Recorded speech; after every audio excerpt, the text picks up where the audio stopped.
What's up, ladies and gentlemen? I'm back again for the second video in one day after taking a month-long break because I'm just a busy guy. What can I say? But hey, when a Marvel Studios movie comes out, this guy goes to see it. I always take Macy with me. It's kind of our thing. I introduced her into this franchise when we got married, and it's a thing that we love. Most of the people in the world love this. This is essentially Star Wars. What Star Wars was in the 70s and 80s, that's what the Marvel Cinematic Universe is today. Star Wars is still a thing. I'm still very passionate about it. We'll talk about that in the days to come. But Eternals. This was a film that I knew nothing whatsoever about the source material. Just like Guardians of the Galaxy in 2014. I knew nothing about these characters, this talking tree and raccoon. Wound up loving Guardians of the Galaxy. It's one of my top 5 Marvel Cinematic Universe movies, I think. Well, I was hoping the same thing for Eternals because it was also like that for Shang-Chi. Didn't know anything about the character. Nothing whatsoever. Went into Eternals, and I noticed there's been some controversy about this movie. There's been a lot of critics, and a lot of people are not giving it the best reviews. So I'm thinking, man, is Marvel about to drop the ball? And again, I'm going to go ahead and get this out of the way right now. I'm going to address the elephant in the room. A lot of people online are saying that people are review bombing Eternals because of homophobia, because there is a LGBTQ scene in the movie. That is not why this movie is getting review bombed. This movie's bad. I said it. Marvel Cinematic Universe has dropped the ball. Are they going to be fine? Absolutely. Everyone has a bad day, but man, after 20-something movies, this is by far and far away my least favorite MCU movie I've seen since 2008. It is without question my least favorite. And there are several reasons, but for that, let's be positive. The cast in this movie, they're really good. Acting's great. CGI is good, but it's overused. And we'll talk about that here in a minute as well. Talk a little bit about the plot. It's hard to do. Basically, the Eternals are essentially immortal beings created by the Celestials at the beginning of time.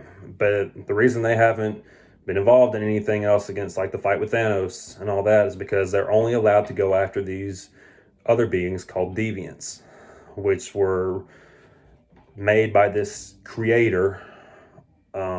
I don't even remember the character's name, but basically the Eternals and the Deviants have been in a lifelong war for 7,000 plus years against one another.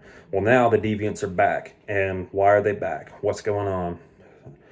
And there's so much crap going on in this movie. The story is a mess. And I feel like I say that a lot in some of my reviews, but seriously,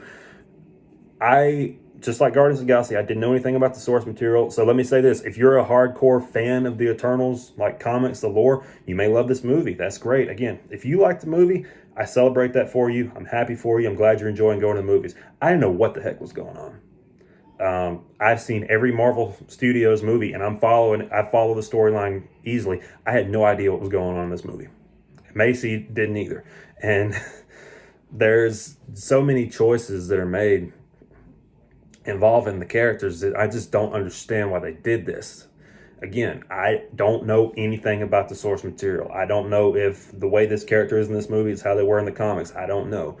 But I'm not judging it on that. I'm judging them based on what I saw on the screen. Richard Madden, who I'm a fan of. He was a big star on Game of Thrones for the first few seasons till he got killed off. Spoiler. Everybody dies in Game of Thrones. It's not really a spoiler. And when they announced him for Marvel, I was excited. He plays a rip-off version of Superman. And they even say that. Like they reference Superman in this Marvel movie, which I actually thought was funny. They also reference Alfred from Batman. So I'm like, what are you guys doing? Why are you referencing DC characters? Huh? You just playing coy with us? No. No, there will not be a Marvel and DC crossover, I don't think. There may be, but I don't want to see that. Keep Marvel and DC separate. I love them both. I'm on neither team. I love Marvel. I love DC. that whole left versus right, Red Sox and Yankees rivalry between some fans of Marvel and DC movies, I think is just beyond stupid. You know, I enjoy comic book movies. I enjoy good movies. I don't care which team they're on. But I will say, on that note, I think Marvel has been way more consistent than DC in putting out movies. But man, this is a swing and a miss.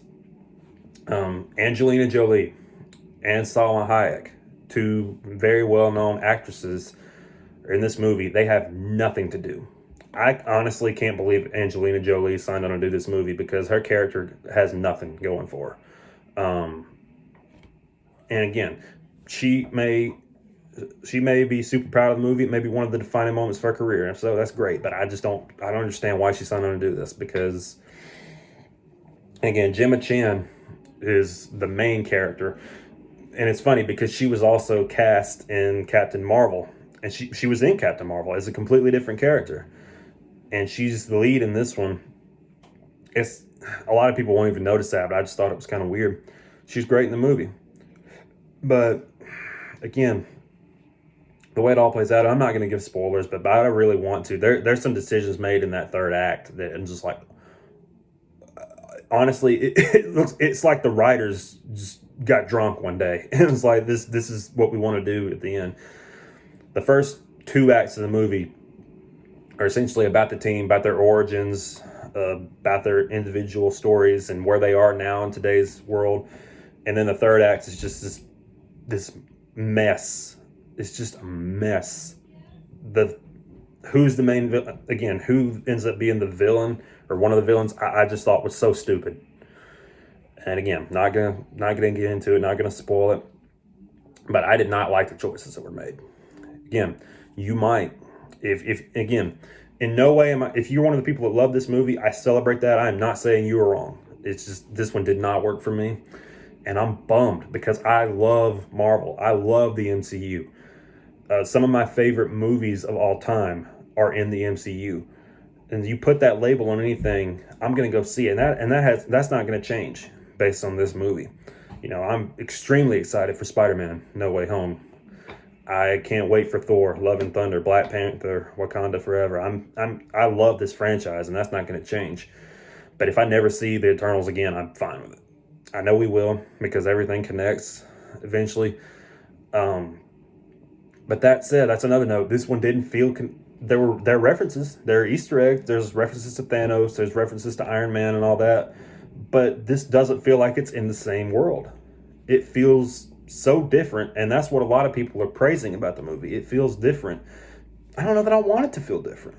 You know, the tone in the Marvel movies, you're gonna get a lot of humor. There's very little humor in this. There was one line someone said that I audibly laughed, and it was pretty funny. But this one, if you're the casual movie goer and you just want to go see a fun Marvel movie, I don't think you're gonna get this.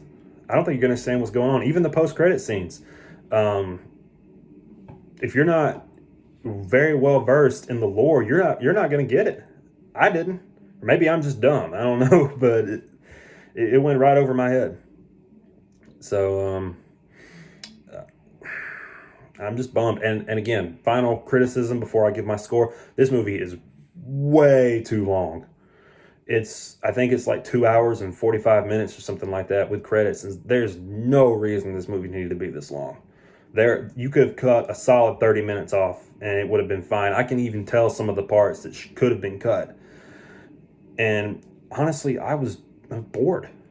I've never been bored in a Marvel movie. Even my previous least favorite one was Thor: The Dark World.